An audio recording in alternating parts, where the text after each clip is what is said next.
2 நாளாக ரொம்ப சோகமாக வீடியோ போட்டிருந்தேன். இன்றைக்கி ரொம்ப ஆக்டிவாக ஒரு வீடியோ போடுறேங்க. இது வந்து வெள்ளிக்கிழமை நைட்டு ஆரம்பித்து ஞாயிற்றுக்கிழமை நைட்டு முடியுது. இதை மண்டே காலையில் தான் நீங்கள் பார்ப்பீங்க. ஓனர்கிட்ட 1000 ரூபாய் அட்வான்ஸ் வாங்கிட்டு வந்து அதில் பாசிப்பருப்பு 1/2 கிலோ, உளுந்து 1/2 கிலோ, 2 தேங்காய், அந்த தேங்காவுக்கு முக்கியமானது வந்து நாட்டு சக்கரை, ஏன்னா வந்து புட்டு ரெடி பண்ணணும் அதுக்காக. அப்புறம் கம்பு 1 கிலோ, கேழ்வரகு 1 கிலோ, கோதுமை 2 கிலோ, 3தையும் ஒன்றா சேர்த்து போட்டு தாங்க அரைக்க போகிறேன். ஏன்னா இது புட்டு மாவுக்காக இந்த 3 ஐட்டத்தையும் சேர்த்து வாங்கிட்டு வந்தேன். சின்ன பையன் ரொம்ப ஆசைப்பட்டு கேட்டான். எனக்கு இந்த தேங்காயும் அந்த சர்க்கரையும் இல்லாததுனால என்னால் செய்ய முடியல. இதுவும் சின்ன பையனுக்காக தான் வாங்கிட்டு வந்தேன். இது வந்து பாகற்காய் 1 கிலோ வாங்கிட்டு வந்திருக்கேன். இந்த பாகற்காயை ஒரே நேரத்தில் சூப்பராக கசப்பாக குழம்பு வச்சு கொடுத்தா அவன் சூப்பராக சாப்பிடுவான். அடுத்து அவனுக்காகவே தான் கேரட் சாதமும் கேட்டிருந்தான். அதுக்காக தான் அந்த கேரட்டை வந்து வாங்கிட்டு வந்தேன் 1/2 கிலோ. அதுக்கப்புறம் தக்காளி 1 கிலோ, மஷ்ரூம் வந்து பெரிய பையனுக்காக ஃபோக்கஸ் பண்ணி வாங்கினேங்க. அவனுக்கு ரொம்ப பிடிக்கும். ஆனால் சின்ன பையனும் நல்லா சாப்பிடுவான். இது அழகாக ஒரு பிரியாணி மாதிரி செஞ்சு கொடுத்துடலாம். இதில் நிறைய கால்சியம் கிடைக்கும்ல, அதுக்காக தான் அதை வாங்கிட்டு வந்தேன். இந்த மருந்து பையனுக்கு மெடிக்கலில் வந்துருச்சுன்னு சொன்னாங்க. அதனால் வரப்போ அதையும் வாங்கிட்டு வந்தேங்க. பழைய மருந்து வந்து பவர் கம்மியாக இருக்கும், அதனால் இந்த பவரை கொஞ்சம் ஜாஸ்தி இருக்கிற மருந்தை நீங்கள் கொடுங்க அப்படின்னு சொல்லி இதை மாற்றி கொடுத்தாங்கல்ல, அதை வந்து நான் வாங்கிட்டு வந்திருந்தேங்க. இதை இனிமேல் பையனுக்கு கொடுத்து பார்ப்போம் எப்படி இருக்குன்னு பார்க்கலாம். இப்போ நம்ம நேசிக்கிறவங்களுக்கு ஒரு கஷ்டம் வருதோ அப்போ தான் அவங்க விரும்புகிறதெல்லாம் நமக்கு செஞ்சு கொடுக்கணும், அவங்களுக்காக ஏதாவது செய்யணும் அப்படின்னு நமக்கு தோணும். நார்மலாக எல்லா நாளும் பிள்ளைங்களுக்காக தான் செய்வேன். இருந்தாலும் அவன் என்னெல்லாம் ஆசைப்பட்டானோ, அதாவது என் சின்ன பையன் என்னெல்லாம் விரும்பினானோ அது எல்லாத்தையுமே செஞ்சு கொடுக்கணும்னு நினச்சேன். இது எல்லாமே என்னோடய பட்ஜெட்டுக்கு ஏற்றாப்புல தாங்க நான் செய்கிறேன். இப்போ கேழ்வரகு, கம்பு, அந்த கோதுமை 3ஐயும் ஒன்றா போட்டு மிக்ஸ் பண்ணிக்கிறேன். இந்த சரடு பார்த்திங்களா, இதெல்லாம் வந்து முன்னால் பழைய காலத்தில் வந்து எல்லா மளிகை கடையிலையும் கிடைக்கும். இதை பார்க்குறதே அதிசயம், அதனால தான் உங்கள்கிட்ட காட்டினேன். இப்போ இது எல்லாத்தையும் மிக்ஸ் பண்ணி கழுவுறேங்க. தண்ணியில் கழுவுறப்ப மேலாக பயங்கரமாக உமி வந்து நிறையவே வந்துருந்தது. கேழ்வரகு கொஞ்சம் சரியே இல்லைங்க, ரொம்பவே அதில் வந்து ஒரு மாதிரி அழுக்கு கலரில் நிறைய வந்தது. அதனால தான் அது கொஞ்சம் ரொம்பவே ஃபோக்கஸ் பண்ணி கழுவ வேண்டியதாக இருந்தது. இதை 3ஐயுமே நல்லா க்ளீன் பண்ணியாச்சு. அதுக்கப்புறம் அந்த உமி மாதிரி மேலே மிதந்தது பார்த்திங்களா, அதை பூரா தண்ணியால் அதை வந்து தள்ளி விட்டுட்டு அதை வடிச்சிட்டு மறுபடியும் நான் தண்ணி விட்டு கழுவினேங்க. ஏன்னா எவ்வளோ தூரத்துக்கு நல்லா கழுவிக்கிறோமோ அந்தளவுக்கு நம்ம சாப்பிட்றப்ப சாஃப்டாக நல்லாயிருக்கும். கல் எதுவும் வாயில் வந்து தென்படாது. அதுக்காக தான். ஏன்னா இதில் நிறைய கல் இருக்கும் அந்த கேழ்வரகு கம்பில். கேழ்வரகு கொஞ்சம் கேழ்வரகு மூட்டையிலேருந்து பிரித்து போட்டாங்களா என்னன்னு தெரில, அந்த மாதிரி தான் இருந்தது. கொஞ்சம் நல்லா இல்லை கேழ்வரகு. அதுக்கப்புறமா இது எல்லாத்தையும் நல்லா கழுவிட்டு, பெரியவங்க அரிசி எடுக்கிற மாதிரி எனக்கு அரிசி எடுக்க தெரியாது. அதனால் ஒரு பானையில் அதை அப்படியே மேலாக இருக்கிறதெல்லாம் அள்ளி போட்டுட்டேன். நான் லாஸ்ட்டாக வந்து கோதுமை வீடியோ எப்படி க்ளீன் பண்ணுறது ரேஷன் கோதுமைன்னு போட்டிருந்தேன் பார்த்திங்களா, அதே போல் தான் இதையும் நான் க்ளீன் பண்ணியிருக்கேன்.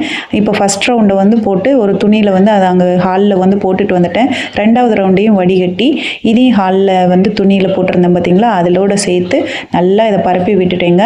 இது வந்து காஞ்சிட்டு இருக்கட்டும். நான் ஸ்நாக்ஸுக்கு பசங்களுக்கு கொண்டக்கடலை வேக வச்சுட்டு போனேன் பார்த்திங்களா, அதோட தேங்காய் வந்து போட்டிருந்தேன் பாருங்கள். அந்த தேங்காயெல்லாம் தனியாக அதே கடாயில் இருந்தது. இப்போவே மணி 2:30 ஆகுது.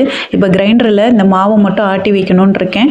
அது எதுக்காகனா கொழுக்கட்டைக்காக. பாத்திரத்தை விளக்கி வச்சுட்டேங்க. அடுத்த நாள் காலையில் எழுந்து இந்த இதை வந்து நல்லா வந்து கடாயில் போட்டு சூடு பண்ணிவிட்டு அதுக்கப்புறமா அதை கொஞ்சம் கொஞ்சமாக மாவை பிரித்து அந்த மாதிரி டைட்டாக்கி பிசைஞ்சிக்கிட்டேங்க. ஏன்னா எனக்கு வந்து கை வந்து வலிக்கும், அதனால் ஒரே ரவுண்டில் மொத்தமாக போட்டு இழுத்து பிசைய முடியாது.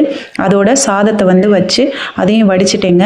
இப்போ அதுக்கு மேட்சிங்காக என்ன குழம்பு வச்சுருக்கேன் பாருங்கள். 1 கிலோ பாகற்காயும் போட்டு நல்லா கசப்பாக சூப்பராக குழம்பு வச்சு பிள்ளைங்களுக்கு சாப்பிட கொடுத்துட்டேங்க. அதோட என்ன பண்ணுறேன்னா, இப்போ வேகமாக அந்த உருண்டையை உருட்டி அதை வந்து கொழுக்கட்டையை வேக வச்சுட்டு போயிட்டோன்னா அவங்க இன்றைக்கி சாப்பிட்டுப்பாங்க. ஸ்நாக்ஸுக்கு அது இருக்கிற மாதிரி இருக்கும். தேங்காவையும் அந்த நாட்டு சக்கரையும் போட்டு ஒரு பூரணம் மாதிரி ரெடி பண்ணிக்கிட்டேங்க சிம்பிளாக. ஏன்னா இது சின்ன பையன் ரொம்ப ஆசைப்பட்டு கேட்டான், அதுக்காக தான் இப்படி பண்ணுறேன். டெக்கரேஷன்லாம் பண்ணல, ரொம்ப சிம்பிளாக தான் பண்ணுறேன். ஒரு சிலதெல்லாம் கொஞ்சம் சரியாலாம் வரல, ஆனால் எனக்கு ரொம்பவே டைம் ஆயிடுச்சு. அதனால தான் கொஞ்சம் வேகமாக இந்த வேலையெல்லாம் பண்ணுறேன். இப்போ வேக வச்சு அதை 2 பீஸை எடுத்து என் பையனுக்கும் கொடுத்து அதை சாப்பிட்டு பாருடா அப்படின்னு சொல்லி என் கண்ணு முன்னால் அவனை சாப்பிட வச்சுட்டு நான் வேலைக்கு கிளம்பிட்டேங்க. இப்போ அடுத்த நாள் சண்டே என்ன பண்ணுறேன்னு பாருங்கள். இன்றைக்கி என்ன சமைக்கலான்னு நினைக்கிறப்போ மஷ்ரூம் கண்ணுக்கு தெரிஞ்சுது. இது வந்து மஷ்ரூம் பாருங்கள், வெள்ளிக்கிழமை வாங்கினது. அப்படியே ஒரு மாதிரி வாடி வதங்கி போன மாதிரி ஆயிடுச்சு பார்த்துங்க. அந்த கலர் மாறி போச்சு பார்த்திங்களா. அதனால் இன்றைக்கி காலையில் வந்து இந்த மஷ்ரூம் பிரியாணியை செய்யணும்னு முடிவு பண்ணி எடுத்தேங்க. அதை வந்து அழகாக தம் கட்டி சூப்பராக வந்து பானையில் போட்டு செஞ்சு இங்கே பாருங்கள் எவ்வளோ அருமையாக செஞ்சுருக்கேன்னு. 3 வேளைக்கு இன்றைக்கி அசத்தல் பிரியாணி பிள்ளைங்களுக்கு செஞ்சுருக்கேங்க. இது ரொம்ப பிடிக்கும். ஏன்னா இந்த மாதிரி பிரியாணி மாதிரி மெத்தடில் நான் மோஸ்ட்லி செய்யாததுனால இந்த சாப்பாடை ரொம்பவே நல்லா சாப்பிடுவாங்க. சின்ன பையனுக்கு மூக்கில் ட்ராப்ஸ் போடுறது, அதுக்கப்புறம் வந்துட்டு வெந்நீர் வச்சு கொடுத்து ஆவி பிடிக்க வைக்கிறது, இதெல்லாம் வந்து பெரிய பையன் தாங்க பார்த்துக்கிட்டு இருக்கான். இப்போதைக்கு லீவ் விட்டுருக்காங்க, அதனால் அவன் நல்லாவே கேர் பண்ணிக்கிட்டு இருக்கான். நான் சொல்லிட்டு போயிருக்கேன், இந்த விஷயங்களெல்லாம் நீ ஜாக்கிரதையாக பண்ணுன்னு. இப்போ 2 பிள்ளைங்களுக்கும் சாப்பாடு வந்து போட்டு வச்சுட்டேன். அடுத்து வந்து எனக்கு தான் சாதம் போடணும். இப்போ பாருங்கள், நான் சூப்பராக சாதம் போட்டு இன்றைக்கி வயிற்றுக்கு செம்மையாக சாப்பிட போகிறேங்க. இது எனக்காக போடுறது, நல்லா பார்த்துக்கோங்க. நான் நல்லா இன்றைக்கி நிறைய சாதம் போட்டு தான் சாப்பிட போகிறேன். அதுக்கப்புறமா பார்த்தீங்கன்னா டிஃபன் பாக்ஸில் கட்டிட்டு நான் வந்து பிள்ளைங்களுக்கு மிச்ச சாதத்தெல்லாம் வந்து கொஞ்சம் நல்லா லூஸ் பண்ணி விட்டுட்டு அப்படியே கிளம்புறேன். இப்போ இந்த வீடியோ வந்து சண்டே வீடியோங்க. நான் ஒவ்வொரு நாளும் கொஞ்சம் கொஞ்சமாக என்னால் முடிஞ்ச அளவுக்கு வீடியோவை எடுத்து அதை அப்படியே வந்து மொத்தமாக இன்றைக்கி போடுறேன் உங்களுக்கு. சாட்டர்டே போட்டிருந்த வீடியோ சைன் பண்ணுற வீடியோவாக போட்டிருந்தேன். அதனால தான் நான் அன்றைக்கி எடுத்திருந்த ஃபுட் வீடியோவெல்லாம் மொத்தமாக சேர்த்து ஒரு கோர்வையாக நான் இன்றைக்கி வந்து வீடியோவாக போட்டிருக்கேன். இப்போ பையன் பாருங்கள், சுற்றி எவ்வளோ அழகாக எடுத்து சாப்பிட்றான். சின்ன பையன் பெரிய பையனும் நல்லா சாப்பிட்றான், நானும் சாப்பிட்றேன். இதில் நிறைய மஷ்ரூம் வந்து சின்னதாக கட் பண்ணி போட்டிருந்ததுனால நம்ம சாதத்தோடு எவ்வளோ அழகாக மிக்ஸ் ஆகி நமக்கு கைக்கு சிக்குது பார்த்தீங்களா? சூப்பராகவே இருந்ததுங்க. நான் வேலைக்கு போயிட்டேன். இப்போ நைட்டு வந்து பார்க்குறேன், என் பிள்ளை வந்து அழகாக மாவு அரைச்சி வச்சுருந்தான் ரைஸ் மில்லில் போய். இது வந்து 4 கிலோ 48 ரூபா வாங்கியிருந்தாங்க. 1 கிலோவுக்கு 12 ரூபா. பிரியாணி எல்லாம் எவ்வளோ கம்ப்ளீட்டாக காலி பண்ணியிருக்காங்கன்னு பாருங்கள். நான் ஒரு 50 ரூபாய்க்கு ஏலக்கி வாழைப்பழம் வாங்கிட்டு வந்தேங்க. இது ரொம்ப சளி பிடிக்காமல் இருக்கும் அப்படின்றதுனால தான் இதை வாங்கிட்டு வந்தேன். பிள்ளைங்க 2 பேரும் நல்லா டீப்பாக தூக்கிட்டு இருக்காங்க. நான் இப்போ வந்து இருக்கிற துணிகள் எல்லாம் எடுத்து வாஷிங் மிஷினில் போட்டுற போகிறேன். அப்போ தான் வந்து இது நைட்டு காயப்போட்டால் காலையிலேக்கு கொஞ்சம் காஞ்சிருக்கும். இருக்கிற பாத்திரங்கள் எல்லாம் விலக்கி வச்சிட போகிறேன். இதுக்கப்புறம் வீடியோ கிளிப்ஸ் எல்லாம் ஒன்றா சேர்த்து எடிட் பண்ணி அதுக்கப்புறமா வந்து நான் தூங்கணும். இப்போவே 12:30 ஆயிடுச்சு. ஒரு வாழைப்பழத்தை எடுத்து சாப்பிட போகிறேன். ரொம்ப பசியாக இருந்தது. இப்போ எடிட்டிங் வேலையெல்லாம் நான் ஆரம்பிக்க போகிறேங்க. இந்த வீடியோ தான் மண்டே காலையில் உங்கள் பார்வைக்கு வரும். எனக்கு தூக்கம் வந்துருச்சு. தூங்குறதுக்கு முன்னால் இந்த துணியை வந்து தண்ணியில் நனைச்சி அதை நான் கண்ணில் வச்சுட்டு படுப்பேன். என் கண் ரொம்ப எரிய ஆரம்பிச்சிருச்சு, ரொம்ப தலைவலி. அதனால தான் வந்து அந்த இதை பேலன்ஸ் பண்ண முடியாமல் இந்த மாதிரி ஈர துணியை கண்ணில் வச்சுட்டு படுக்கிறேன். வீடியோ பிடிச்சிருந்தா லைக் பண்ணிக்கோங்க. நன்றி.